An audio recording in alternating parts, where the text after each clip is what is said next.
Bonjour à tous, me voici aujourd'hui pour une nouvelle vidéo qui est une vidéo favori, top et flop, découverte et déception, voilà, je sais pas comment vous préférez les appeler. Ça fait longtemps que j'ai pas fait une vidéo comme ça, j'ai essayé de prendre des choses dont j'ai pas trop parlé les autres fois, pas me répéter parce qu'il y a des choses en fait qui marchent vraiment bien pour moi et donc je les change plus. Mais il y a aussi pas mal de petites nouveautés et pas mal de flops cette fois, j'avais vraiment envie de vous montrer aussi ce qui me plaisait pas. Et certains produits je vais peut-être me faire lyncher mais bon c'est pas grave, je vous connais, je pense que vous êtes quand même assez indulgente. On va commencer tout de suite parce qu'il y a quand même la blinde de choses vu que ça fait longtemps que j'ai pas tourné une vidéo comme ça. Et je vais commencer par les flops. Donc tout d'abord pour... je vais essayer de faire un ordre à peu près logique. Ce qui est soin du corps, un gros flop pour moi, c'est le lait pour le corps anti-dessèchement de chez Mixa, le bleu. Donc j'utilise cette crème depuis que je suis toute petite, ma mère a toujours acheté cette crème là, mais avec un bouton rouge. Un bouchon rouge. Il y avait des promos chez Leclerc ou chez Carrefour, je sais plus, avec des lots, c'était super avantageux donc j'en ai pris plein. Et il y avait rouge et bleu, je me suis dit tiens je vais tester bleu. J'ai acheté rouge, toujours aussi bien, vraiment idéal pour moi. Et ça, j'ai l'impression de rien me mettre en fait. Ça a bien la texture de la crème, je vais vous montrer, c'est de la crème normale. Hein. Hop. C'est de la crème normale, j'en ai mis 3 tonnes évidemment. Et j'ai pas de mouchoir. C'est de la crème normale mais en fait elle est très... On a l'impression que ça hydrate pas du tout en fait. Quand on l'étale ça fait pas effet eau mais limite quoi. Donc au départ je me disais c'est cool, ça fait pas d'effet gras, aucun film gras, j'en profite pour me crever les bras. Ça fait pas de film gras, c'est cool, mais en fait une fois qu'il n'y en a plus, une fois qu'elle a disparu, je ressens pas du tout que ma peau est hydratée quoi. Elle est presque aussi sèche qu'avant et l'effet de sécheresse revient assez vite vu que j'ai la peau vraiment sèche. Donc je suis assez déçue parce qu'en plus je crois que j'ai deux bouteilles à passer, donc je vais les passer mais... ça fait pas du tout un effet, comme ils disent, soulage et nourrit les peaux sèches ou très sèches et pénètre instantanément. Pénètre instantanément oui, mais moi ça me soulage pas. Donc je suis vraiment déçue par rapport au bouchon rouge qui pour moi est beaucoup plus efficace. Pour rester dans soins pour la peau, etc. J'ai encore deux produits dans cette gamme là. Ça c'est un déodorant. On peut bien parler de déodorant sur une chaîne de maquillage je pense. Alors j'ai voulu... Pour la petite anecdote, faire plaisir à ma petite sœur qui a vu un reportage sur les méfaits de l'aluminium dans les déodorants, que ça rentre dans la peau, que ça peut engendrer des cancers de la peau il me semble. Et donc ma mère et moi elle a dit faites attention quand vous achetez les déodorants, n'achetez plus avec aluminium etc. Donc je me suis dit que c'était pas bête, que si elle avait vu ça c'était certainement vrai, donc j'ai cherché dans le rayon un déodorant sans parabènes, sans alcool, sans aluminium. Croyez-moi, j'ai passé un quart d'heure pour toutes les bouteilles, il y avait toujours un truc qui allait pas dans la composition. Et j'en ai trouvé un, donc de Sanex, sans sel d'aluminium, sans parabènes et sans alcool. Quasiment 5 € il me semble, chez Carrefour. Pas loin de 5 €. Pour un truc qui marche pas. Donc je veux bien que sa composition soit cool. J'ai l'impression que ouais, dans les ingrédients il n'y a pratiquement rien à part de l'eau. De l'eau et du parfum, donc oui, la composition certainement doit être cool, mais par contre l'efficacité zéro quoi. Enfin... Pourtant je transpire pas beaucoup, mais avec ce machin, une horreur. Donc la composition est cool, mais par contre l'efficacité est zéro. S'il y en a certaines, je vais y arriver, je parle un peu vite. S'il y en a certaines sur qui il marche, dites-le moi, mais alors sur moi vraiment grosse déception et j'ai les boules de devoir le terminer parce que il est pas efficace et je me sens pas confort quand je le mets. Et enfin le dernier truc un peu soin pour la peau etc, c'est les lingettes démaquillantes des make-up douceur coton. Peau sèche ou sensible. Donc moi j'ai peau sèche sensible et je suis partie... oula, la lumière. Je suis partie à Rome il y a quelques jours et je voulais pas emmener donc, de démaquillant liquide parce qu'on avait que des bagages à main. Donc il faut limiter le nombre de liquides par personne et tout. Et je me suis dit c'est galère, faut emmener la blinde de coton et tout ça.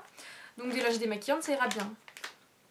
J'ai souffert à me démaquiller avec ce truc. Ça me brûle la peau. C'est incroyable comme ça me brûle la peau. J'ai déjà utilisé des lingettes qui me faisaient ça mais c'était la marque... je sais plus, Dia ou un truc comme ça. Enfin je me disais...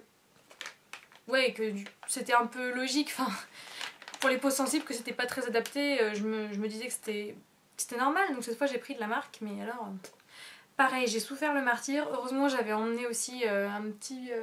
je l'ai pas pris là. C'est chez Monoprix, ils font les petits formats démaquillants et lotion démaquillante. Donc j'avais pris ça pour nettoyer le visage le matin. Bah, heureusement que j'ai mis ça pour m'apaiser avec de la crème parce que ça me décapait le visage.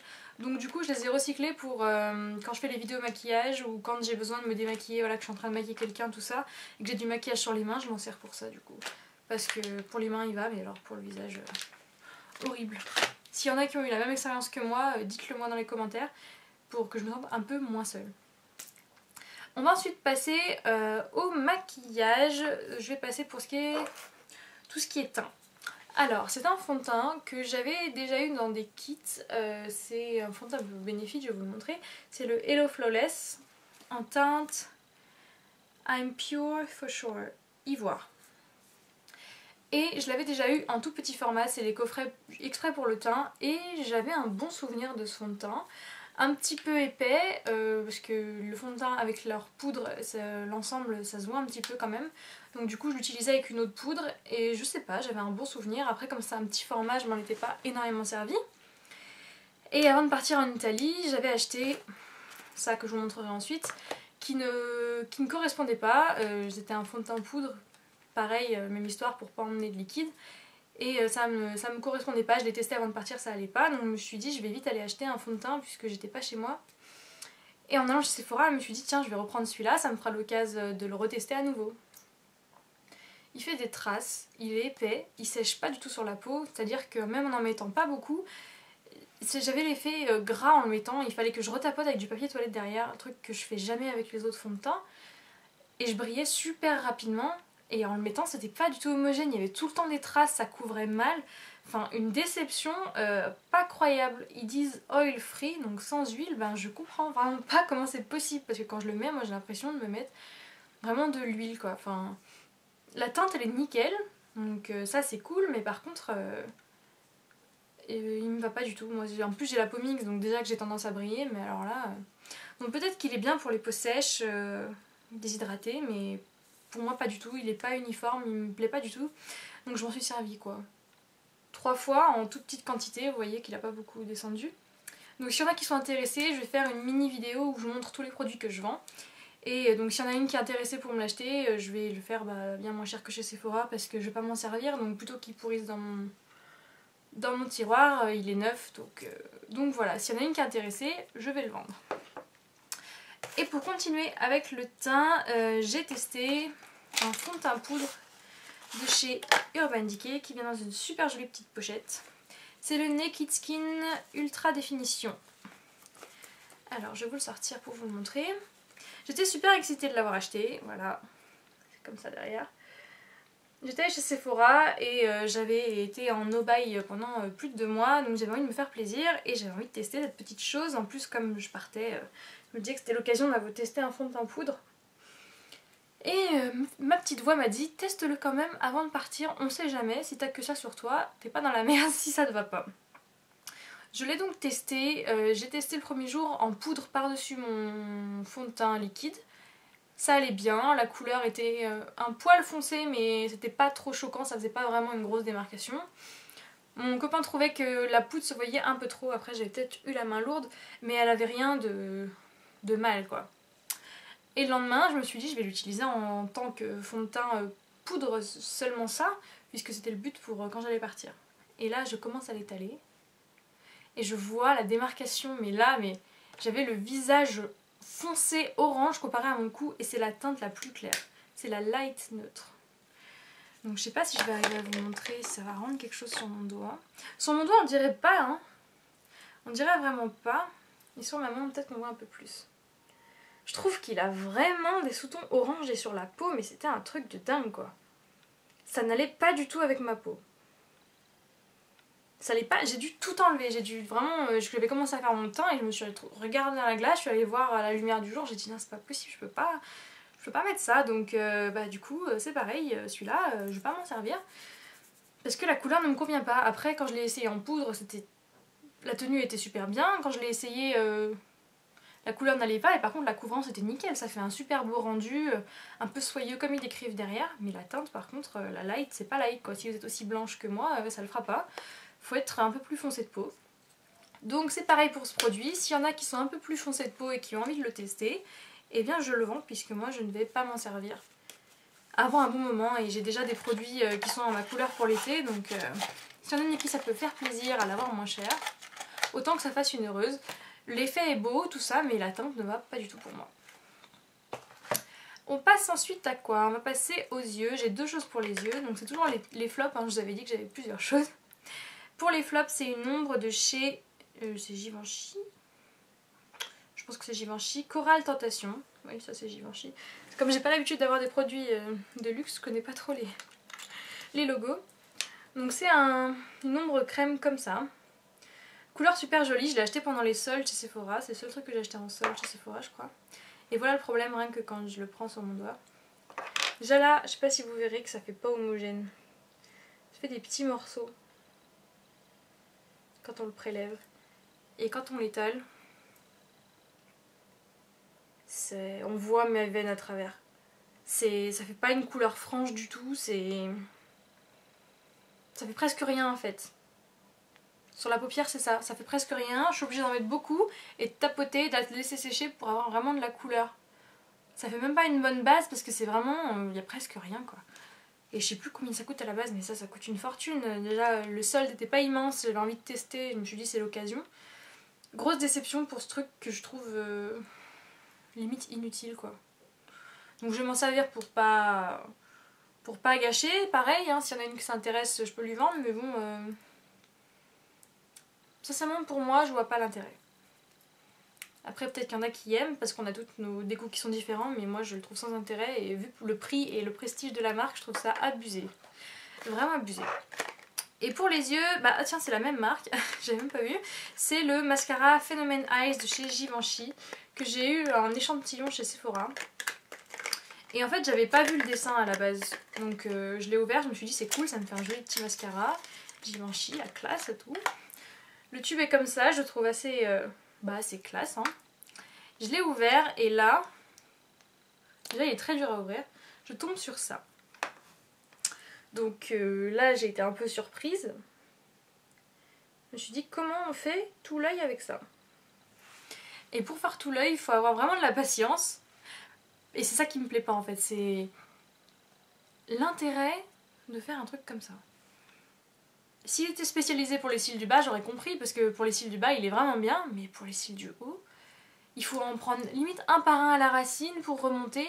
Alors si on prend le temps, ça fait un joli effet, mais alors une petite boule comme ça, enfin ils auraient dû faire une tige et puis à la limite la boule à la fin du mascara, mais juste une petite boule comme ça pour un mascara qui est censé faire tous les yeux, j'ai pas compris. Parce que sur le dessin, on voit bien que c'est fait pour les cils, quoi. Pour tous les cils. Donc ça, c'est pareil, j'ai pas bien compris le concept. Je sais pas, je dois pas être faite pour les produits Givenchy, mais je m'en servir pour les cils du bas, il est très mignon. Et puis, il fait un très bel effet quand on fait un par un, mais enfin, moi, j'ai pas 20 minutes pour faire cil par cil tous les jours. Donc ça m'a un peu dérouté la taille de la boule du mascara. Ensuite, j'ai deux choses pour le visage encore. Un blush, le Dream Touch Blush de chez Maybelline. Donc c'est un petit pot comme ça, c'est un blush crème rose comme ça. Je l'ai eu dans mon swap avec Clochette. Et en fait, c'est vraiment pas pratique du tout à utiliser. J'ai fait plusieurs choses, j'en ai mis sur mon doigt pour tapoter, qu'est-ce que j'ai fait? J'en ai mis sur ma main pour prendre avec un pinceau, mais bon, faut en prendre vachement, c'est pas pratique et il n'est pas uniforme. J'avais super envie de le tester parce que ça avait un peu l'effet d'une mousse, tout ça, ça me donnait envie. Et puis en fait, je trouve que le rendu est pas là quoi. Et puis la couleur sur moi rend pas des masses, mais à l'application il est très difficile en fait. Je trouve que c'est pas du tout uniforme, ça fait un peu des traces. C'est vraiment pas facile à appliquer en fait, c'est ça que je lui reproche. Vraiment dur à l'application. Il me reste presque plus de flops et heureusement parce que je vois que ça fait déjà un quart d'heure que je vous parle alors que j'ai plein de tops. Peut-être faire deux vidéos séparées, je sais pas, je vais voir. Un flop qui va peut-être faire hurler, juste celui-là je pense, c'est le Beauty Blender que j'ai acheté chez Sephora, de la vraie marque Beauty Blender. Donc je sais que tout YouTube en est dingue, toutes les vidéos que j'ai vues, les filles en sont folles. Donc j'avais évidemment envie de le tester. Quand j'ai su qu'il était vendu chez Sephora, ben, j'ai profité pour l'acheter. Donc ça ressemble à ça. Je pense que maintenant vous savez à quoi ça ressemble.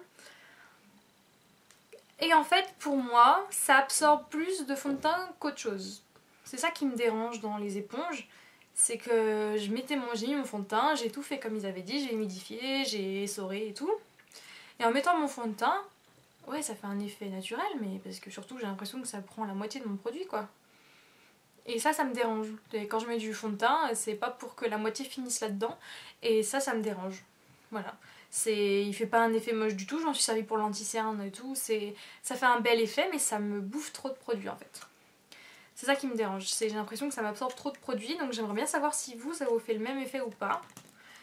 Si je suis la seule au monde ou sinon, ou s'il y en a d'autres qui pensent comme moi.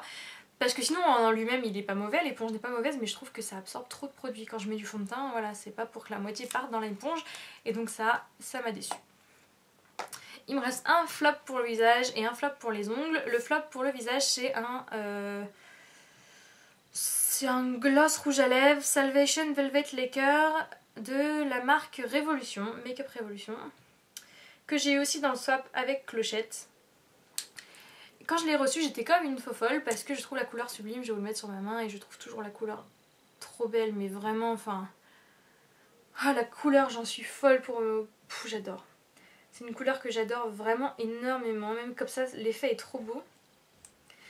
Je l'ai porté et j'étais en admiration devant la couleur, à regarder mes lèvres tout le temps. Le seul problème, c'est que ça me craquait les lèvres. Un truc de fou. J'ai mis, pourtant je mets tout le temps mon... J'ai un baume Barrier-Derme qui est vraiment très efficace pour les lèvres, j'en ai mis en dessous. Et même avec ça, même en le laissant bien pénétrer, en ayant hydraté mes lèvres la veille et tout, rien à faire, ça me craquait les lèvres parce que ça fait un effet mat après en fait. Quand on le met c'est un peu glossy, mais ensuite ça devient vite mat. Et ça craquait les lèvres, du coup ça marque tous les creux. J'en ai remis dans la journée pour voir si ça s'estompait. Au contraire, ça fait une autre couche qui craquait encore plus. Et alors pour rattraper mes lèvres après, j'ai mis 2 à 3 jours de soins pour qu'elles redeviennent normales. Et ça fout vraiment les boules parce que cette couleur, mais elle est à tomber par terre. Mais moi, il me défonce les lèvres en fait. Donc s'il y en a qui ont testé, j'aimerais bien connaître votre avis aussi, si je suis la seule. S'il y en a qui l'adorent, j'aimerais bien savoir ce que vous faites avant sur vos lèvres parce que moi, ça me défonce les lèvres. Je suis dingue de la couleur, je suis trop frustrée de ne pas pouvoir le porter, mais il me défonce les lèvres. Et enfin, un dernier flop qui risque aussi peut-être d'en faire crier une ou deux, je dis ça en rigolant bien sûr, c'est les vernis Hopi. Donc j'ai pris celui-là parce que c'est le plus merdique pour moi. C'est celui que j'ai sur les ongles. Je l'ai mis pour vous montrer que je n'ai rien contre la couleur. J'aime beaucoup la couleur, j'ai plusieurs vernis Hopi, ils ont des vraiment jolis... Ouh là là, je parle pas français. Ils ont de très belles couleurs. Je trouve ça original, ça change et tout. À l'application, c'est une plaie, voilà. C'est une plaie à l'application, un truc de fou. J'en ai d'autres comme ça, j'en ai un trop beau que j'ai vu sur la chaîne de Elsa Makeup, c'est un rose bébé, je sais plus comment il s'appelle. Baby quelque chose que je trouvais trop beau sur ses ongles. Dès qu'elle mettait des photos, je bavais devant. Je l'ai acheté, la couleur est trop belle, mais pareil, à l'application, il faut 3 couches. Ça, mais on dirait de l'eau à peine colorée quand on le met. Ça met du temps à sécher et ça tient pas. Ça tient pas. J'ai voulu faire le combo en prenant la base Top Coat de chez Hopi. Ça tient rien. Les vernis Hopi sur moi ne fonctionnent pas. Et vraiment, je trouve que l'application est une corvée. M'en voulez pas s'il vous plaît. Mais vraiment sur moi, les couleurs que j'ai, il faut mettre au moins 3 couches. Et là, elle est jolie, mais au bout de quelques jours, ça se défait super vite. Ça se craquelle, ça fait pas comme mes autres vernis. Je suis vraiment déçue par rapport au prix et par rapport à la popularité qu'ils ont. Je suis déçue de l'effet en fait. Ils ont des belles couleurs, mais je trouve qu'au bout de quelques jours, ça devient pas beau. Ouais, je sais pas comment dire, ça se craquelle et ils tiennent pas du tout. Vraiment, j'ai plusieurs couleurs et ils tiennent pas. J'en ai testé plusieurs, ça tient pas. Ça tient pas. Alors que je vous montrerai dans mes tops des vernis une marque dont je suis fan. Et les Hopi, j'ai vraiment insisté pour en tester plusieurs parce qu'il y a beaucoup de filles qui en sont dingues. Mais vraiment, je peux pas quoi. Enfin, je peux pas. Si je les mets, mais si je veux être sûre d'avoir quelque chose qui tient longtemps, je sais que c'est pas eux vers lesquels je vais me tourner. Donc c'est super dommage, surtout par rapport au prix et aux couleurs super sympas qui sont proposées, mais Pour moi c'est vraiment une déception depuis un moment et j'ai mis du temps à bien essayer de retester, de tester avec d'autres bases et tout, mais sur moi ça fonctionne pas. Et ben dis donc, 20 minutes que je parle rien que pour les flops.